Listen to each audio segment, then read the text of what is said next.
Oke, sekarang gua mau bahas video preview MU versus Liverpool.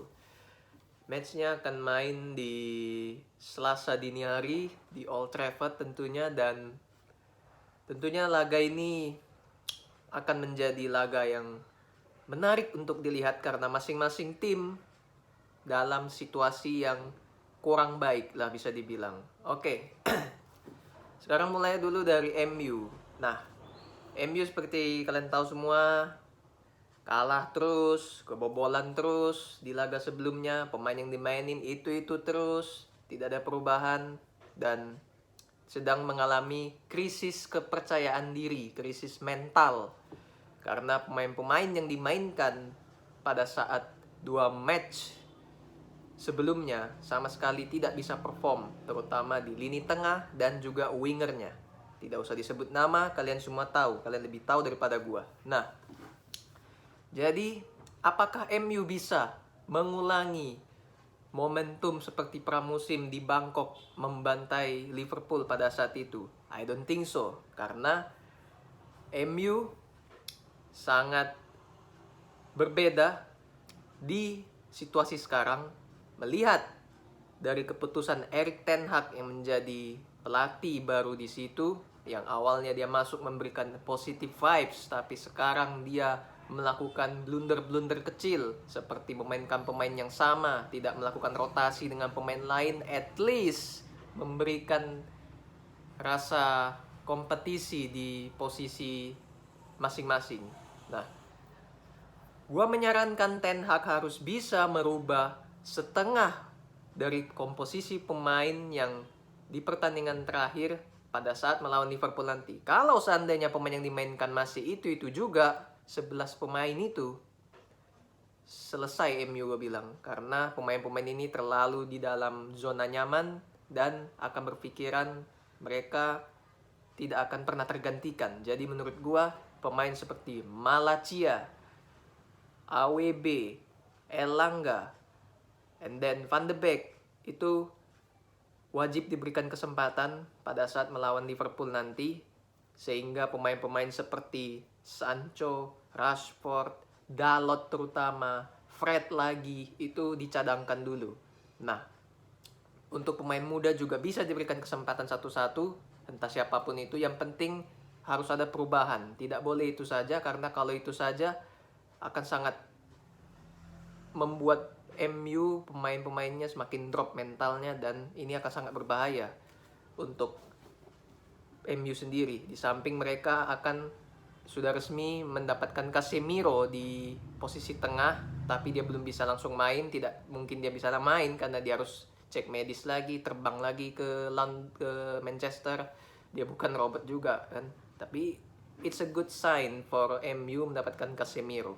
Dan gue bilang MU harus bisa memanfaatkan, mereka punya peluang untuk bisa mengalahkan Liverpool di kandangnya sendiri, walaupun Old Trafford pasti akan kosong dan tidak akan dipenuhi oleh pendukungnya seperti sebelumnya, karena sudah ada gerakan dari para fansnya untuk mengosongkan Old Trafford untuk memberikan aksi protes terhadap Glazers untuk pergi dari sana.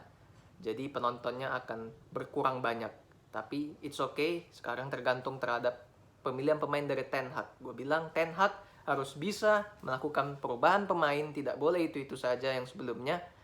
Dan mereka punya peluang kalau Ten Hag bisa melakukan hal tersebut. Karena sekarang bahas Liverpool juga dalam kondisi yang tidak baik. Mereka pincang, mengalami banyak sekali pemain cedera.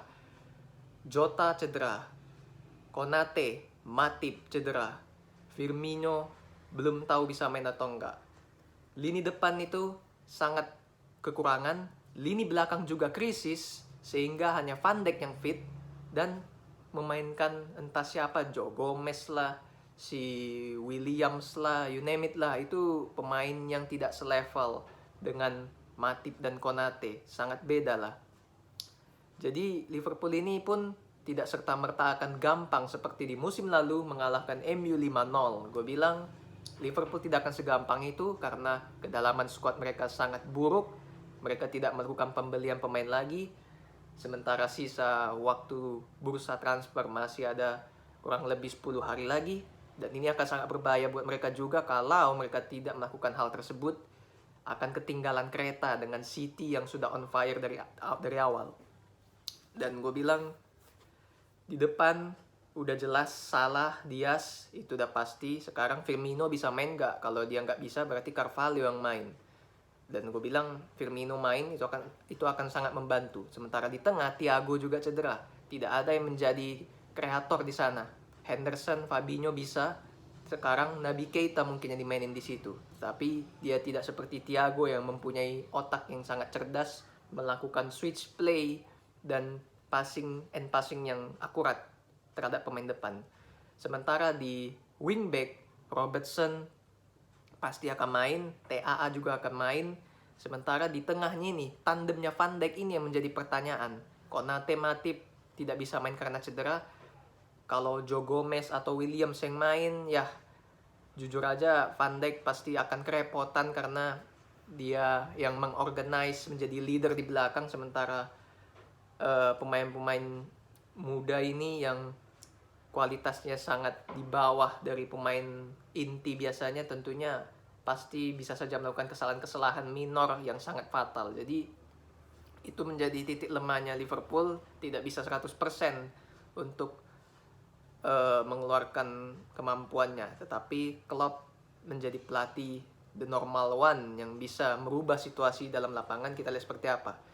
Jadi kalau lu tanya skor akhir berapa, gue bukan dukun, gue nggak bisa tebak berapapun skornya. Yang jelas, gue kalau melihat dari situasi sekarang yang tersaji, gue melihat ini adalah momentum buat MU untuk bisa bangkit, bounce back dari keterpurukan mereka. Karena dengan catatannya, Ten Hag melakukan pergantian pemain dengan memberikan kesempatan pada pemain lain yang belum bisa bermain di 2 laga sebelumnya. Kalau Ten Hag memainkan pemain itu saja, Rashford, Sancho main terus, dan Bruno dan sebagainya, Fred, Tomine lagi, ya MU selesai gue bilang. Tapi kalau dia melakukan pergantian dan pemain-pemain tersebut bisa menunjukkan, gue bilang MU punya peluang untuk bisa bounce back di laga ini meskipun tanpa pendukung penuh di stadion nanti.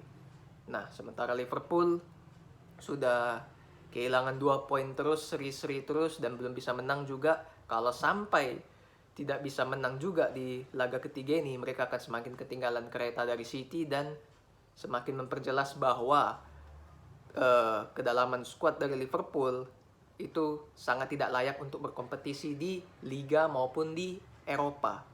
Nah, banyak kompetisi yang akan mereka jalani. Jadi, gue bilang, gue lebih mengunggulkan MU sebenarnya karena Erik Ten Hag, gue yakin dia pasti akan melakukan perubahan. Dia tidak sebodoh itu, tapi bisa saja dia sekeras kepala seperti Tuchel juga, kita nggak pernah tahu. Tapi gue lebih yakin ke MU untuk bisa bounce back lah ketimbang Liverpool. Untuk bisa membantai MU itu tidak akan terjadi karena mereka pincang kekuatannya sekarang. Nah, untuk Ronaldo sendiri yang dengan berbagai sikap dia, attitude dia yang